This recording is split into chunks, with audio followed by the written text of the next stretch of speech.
Good day everyone. In this video, we are going to talk about verbals. What is verbals? According to Merriam-Webster, verbal is a word that combines characteristics of a verb with those of a noun or adjective. And according to Google, verbal is a word formed from a verb but functioning as a different part of speech. So basically, verbal is used in a different grammatical function. Moving on, there are three types of verbals: the gerund, participles, and infinitives. First, let's talk about gerund. What is gerund? According to Merriam-Webster, there are two definitions of gerund. First, it is a verbal noun in Latin that expresses generalized or uncompleted action. Second, it is any of several linguistic form analogs to the Latin gerund in languages other than Latin.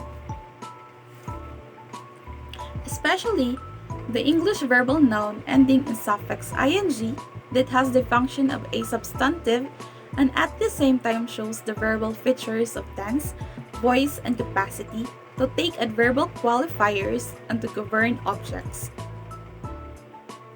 Basically, to put in short terms, gerund is a verbal that functions as a noun and is formed by adding the suffix ing to a verb base. Example: cook plus ing, it would become cooking. Walk plus ing is walking. Drink plus the suffix ing is drinking. Gerund can also use a subject, direct object, and objective complement. First, let's talk about gerund as a subject. What do we mean by subject? Subject means that it is the one being talked in a sentence. For example, the verb read, to make it a gerund, we have to add the suffix ing, and it will become reading. When we use it in a sentence, for example, reading helps improve vocabulary. Here, the word reading serves as the subject, indicating the action that helps improve vocabulary. Another example, the verb dance. To make it a gerund, we have to add the suffix ing, and it will become dancing. Let's use it in a sentence. For example, dancing is her passion. The word dancing in here functions as subject, since it indicates the activity or action. Moving on to the next use of gerund, which is direct object. What do we mean by direct object? Direct object means it answers the question what or who after a verb. For example, the verb cook. When we add the ing, it will become cooking. And when we use it in a sentence, for example, she loves cooking. Here, the word cooking serves as the direct object. Why? Because it receives the action of the verb enjoy. Also, it answers the question, what does she enjoy? With the activity of cooking. Next use of gerund is gerund as objective complement. What do we mean by objective complement? Objective complement identifies or complements the direct object. For example, the gerund painting. If we use it in a sentence like, she considers painting her true love, the word painting serves as the objective complement. Why? Because it provides further description of the direct object love. It describes what her true love is. Another example. We had fun swimming in the ocean. The word swimming serves as the objective complement simply because it provides further description of the direct object ocean. That is all about gerund. Now, let's move on into the second type of verbal, which is participles. Participle is a word having the characteristic of both verb and adjective. It is an English verbal form that has the function of an adjective and at the same time shows such verbal features as tense and voice and capacity to take an object.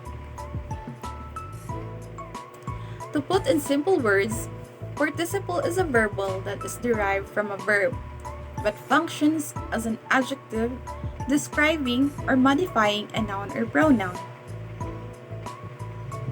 There are two main types of participles, the present participle and the past participle. Let's talk about the present participle first. So what is present participles? It is a participle that typically expresses present action in relation to the time expressed by the finite verb in its clause, and that in English is formed with the suffix ing and is used in the formation of the progressive tenses. This means that it is a participle that often describes actions that are ongoing or simultaneous with another actions. It is formed by adding the suffix ing to the base form of the verb. For example, the sentence, "The running water refreshed the tired hikers." The word running is a present participle derived from the verb to run, indicating that the water is currently in a state of running, flowing, or moving. Other example, the smiling child waved to her friend. The word smiling is a present participle derived from the verb to smile, indicating that the child is in the state of smiling. To understand it more, I will provide a last example. The sparkling stars illuminated the sky. Sparkling is a present participle derived from the verb to spark. It describes that the stars are currently emitting light in a shimmering or twinkling manner. Moving on to the past participles. What is past participle? It is a participle that typically expresses completed action. That is traditionally one of the principal parts of the verb, and that is traditionally used in English in the formation of perfect tenses, in the active voice, and all tenses in the passive voice. It is a participle that typically describes actions that have already been completed or in a state of being. It has various endings such as ed, en, d, or t. Example, the sentence, "The baked bread smelled delicious." The word bake is a past participle derived from the verb to bake, indicating that the verb has been subjected to the action of baking. One more example. The driven snow made travel difficult. Driven is a past participle derived from the verb to drive, suggesting that the snow has been forcefully moved or blown by the wind, making travel challenging. Participles can also be used in participial phrase, where they are accompanied by modifiers, complements, or other words to form a more complex descriptive phrase. Example, feeling exhausted after a long day at work, she decided to take a nap.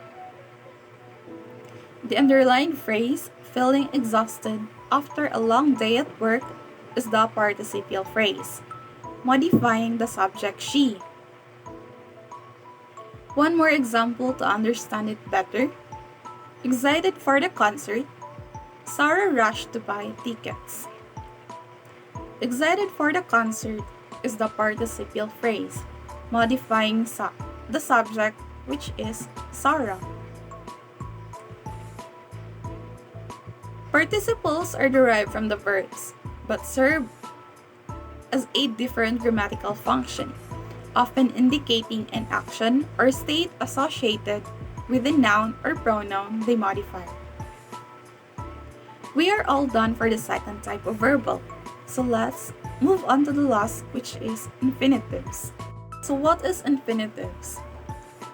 Infinitive is a verb form normally identical in English, with the first person that performs some functions of a noun, and at the same time displays some characteristics of a verb. Infinitives are the base form of a verb preceded by the word to. Infinitives can function as the noun, adjectives, or adverbs in a sentence. First, let's talk about noun infinitive. It is where the infinitive acts as noun. It can function as the subject or object of a sentence.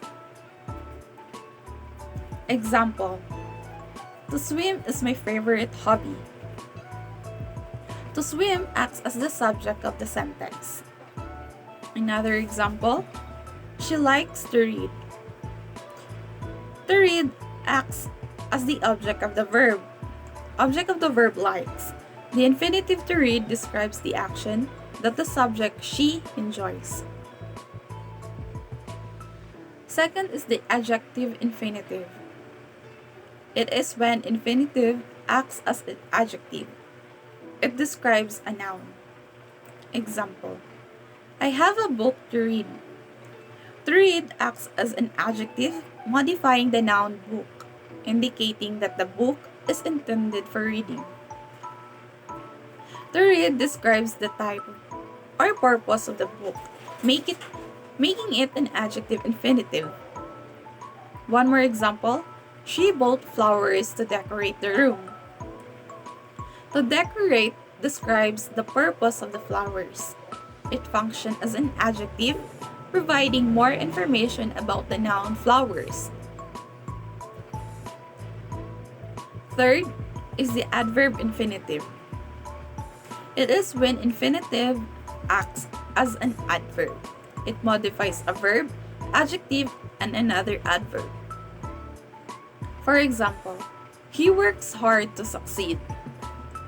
To succeed acts as an adverb modifying the verb works, indicates the reason or motivation behind his hard work, emphasizing that his efforts are aimed to achieving success. Other example: she is old enough to drive. To drive acts as an adjective modifying the adjective old, indicates what she is old enough to do. Infinitives are versatile and can express various meanings, such as actions, purpose, or state of being. That is all about verbals. Thank you for learning. A journey of persistence. Embarking on a 4-day journey, I dedicated myself to a special project that demanded my full attention and commitment. The journey began with meticulous planning and research, laying the groundwork for what was to come. With notes scribbled down and ideas taking shape, I forged ahead with determination, eager to bring the vision to life. As I transitioned in the second day, the focus shifted to crafting the presentation slides. Each slide was carefully constructed, refined through revisions and tweaks, to ensure clarity and coherence. However, as I ventured in day 3, unexpected disruptions threatened to delay my progress. From loud arguments echoing the neighborhood to the incessant bark of dogs, I found myself contending with distractions that tested to resolve. Yet, undeterred, I persisted finding ways to tune out the noise and maintain our focus on the task at hand. Amidst the challenges, my commitment to the project remained unwavering. With lights, camera, and action, I delved into filming the content, determined to capture the essence of my hard work in motion. Despite the disruptions, I pressed on, recognizing that overcoming obstacles is an integral part of any journey towards success. With the filming complete, I transitioned into the final day where the editing marathon awaited. Weaving together the video and slides seamlessly, I poured my energy into perfecting every transition and edit. Late night, late into the night, my efforts bore fruit as we put the finishing touches on my project. Feeling a profound sense of accomplishment wash over me. In hindsight, this journey was more than just about completing a project. It was a testament to the power of persistence.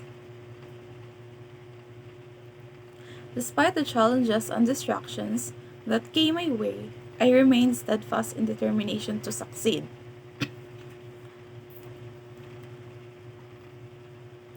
This experience taught me valuable lessons about resilience, reinforcing the belief that with dedication, anything is possible.